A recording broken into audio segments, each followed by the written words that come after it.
Hallo Skatfreunde, lasst uns diese Woche einmal das Motiv von letzter Woche, gläserne Karten, noch einmal vertiefen, mit einem Beispiel, an dem man sehen kann, wie unglaublich früh im Spiel man schon relevante Informationen sammeln kann und die entsprechenden Konsequenzen ziehen kann. Diese Partie wurde gespielt in der ersten Herren-Bundesliga und mein Mannschaftskollege Fabian war mit am Tisch. Er saß in Mittelhand und er hat sich in diesem Spiel ganz interessante Gedanken gemacht. Fabians Blatt hier in Mittelhand, Kraut und Rüben, Karo Bube, 2 einfach bestellte Zehner, ein König zu dritt und das Herz Ass besetzt. Das war natürlich kein Gebot und auch Hinterhand hatte sofort gepasst. Vorhand kam also für 18 ans Spiel und taufte jetzt einen Grang, und wenig überraschend wurde im ersten Stich der Bube abgezogen. Von dem Partner fiel die Herz 9, und dann lag im zweiten Stich die Herz 8 auf dem Tisch, und hier war die erste Entscheidung zu treffen. Tauchen mit der 7 oder rausnehmen mit dem Ass, das ist hier die Frage, und diese Frage, ich gebe sie mal direkt an euch weiter: Was würdet ihr hier in dieser Situation tun und warum? Gute Skatspieler zeichnen sich dadurch aus, dass sie gewissermaßen vorausschauend spielen, also ein bisschen in die Zukunft denken, nicht nur diesen einen Stich hier sehen, sondern in einem Gesamtbild versuchen, einen Siegweg zu erkennen. Und der erste Schritt auf dem Weg dahin ist es, die Fakten zu sammeln und durch sehr plausible Arbeitshypothesen, nenne ich mal, zu ergänzen. Das bedeutet hier, Fakt ist natürlich, dass der Alleinspieler die 3 Buben hat, dann hat er noch 7 andere Karten, und eine plausible Arbeitshypothese wäre hier in diesem Moment davon auszugehen, dass unser Partner im ersten Stich die Herz 9 blank abgeschmissen hat. Erstens, weil das ein ganz üblicher Zug wäre, und zweitens, weil mit der Herz 8 es hier tatsächlich so aussieht, als ob die fehlenden 4 Herzen bei dem Alleinspieler sind, und dieser versucht, sich gerade diese Farbe zu entwickeln, also bei uns das Herz Ass rauszuholen. Das bedeutet für uns, wir könnten jetzt mit der Herz 7 unterbleiben, auf die Herz Dame warten, um die 3 Augen extra mitzunehmen, oder aber wir nehmen vielleicht trotzdem das Herz Ass raus, um dann mit der Herz 7 eine schöne Rückspielkarte zu haben.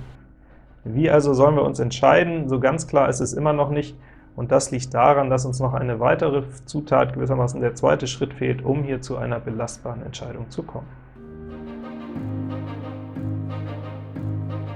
Der zweite Schritt, die zweite Zutat auf dem Weg zu einer vorausschauenden Spielweise ist es, die noch fehlenden Informationen durch plausible Annahmen zu ergänzen, zu erraten gewissermaßen.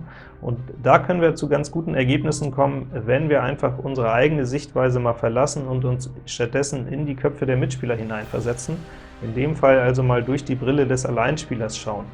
Und wenn wir da sehen, dass wir die 3 oberen Buben haben und Herz 10 König Dame Lusche, das alleine würde uns doch in Vorhand sicher noch nicht zu einem Grang reichen. Wenn wir noch 3 weitere Stiche abzugeben hätten, würden wir das viel sicherere Herzspiel spielen.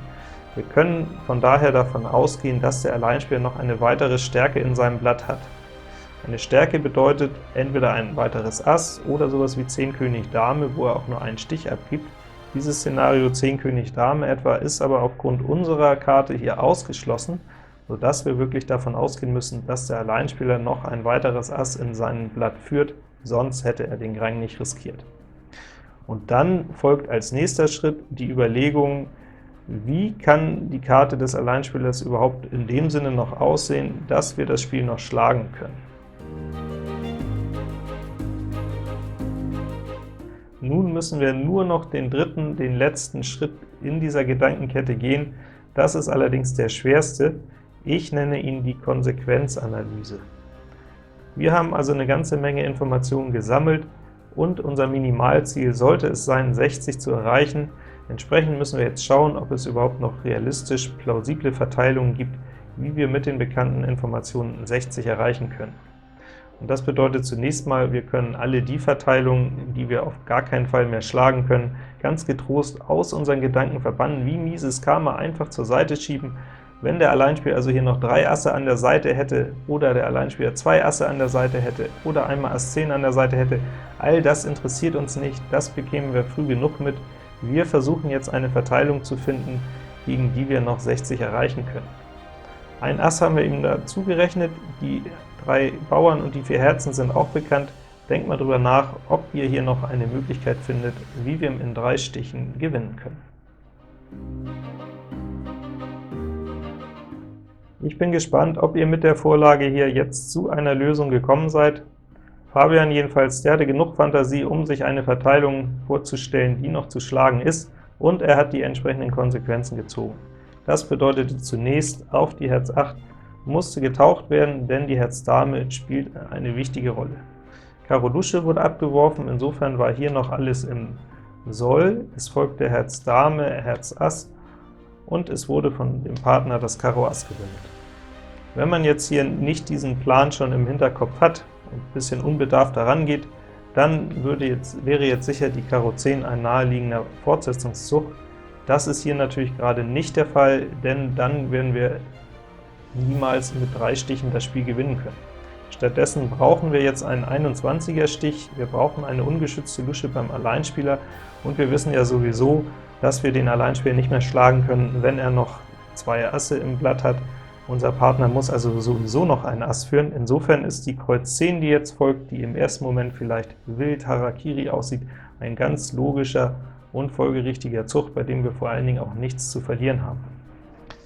Unser Partner hat tatsächlich das Ass, und der Alleinspieler muss bedienen mit der Lusche. Jetzt haben wir 46, und jetzt ist es plötzlich ganz einfach. Es folgt der Karo König, und der Alleinspieler ist bedroht und kann sich nicht mehr wehren. Er hat nämlich noch Pik Ass und Lusche, und er ahnt schon, dass wohl die Karo 10 hinter ihm sitzt. Deswegen versucht er es hier natürlich noch mit einem Einstich, in der Hoffnung, dass wenigstens Pik 10 und König in einer Hand sitzen. Doch auch das Glück war ihm hier nicht hold, es fiel Pik König 10 genau auf 60, das waren die restlichen Karten des Alleinspielers, und so war ihm hier ein 3-Stiche-Gang umgekippt, den er wohl wirklich nur in dieser ersten Liga verlieren dürfte.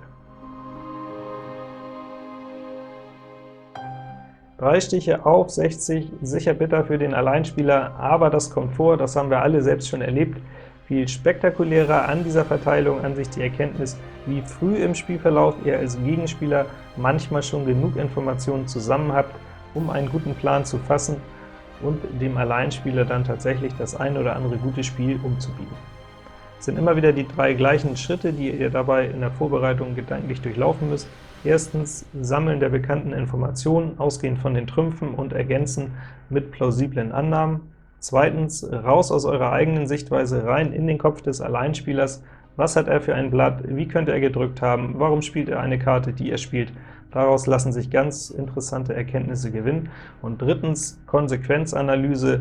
Ihr wollt 60 erreichen, das heißt, spielt so, als ob die 60 noch möglich wären. Alle anderen Verteilungen, die brauchen euch nicht zu interessieren, denn was habt ihr schließlich zu verlieren? Meistens wird der Alleinspieler ja ohnehin gewinnen. Dann danke ich euch für eure Aufmerksamkeit. Ich danke Fabian erneut für eine geniale Verteilung. Ich freue mich auf euer Abo, wenn ihr den Kanal noch nicht abonniert habt, und natürlich auf den erhobenen Daumen, und wir sehen uns nächste Woche.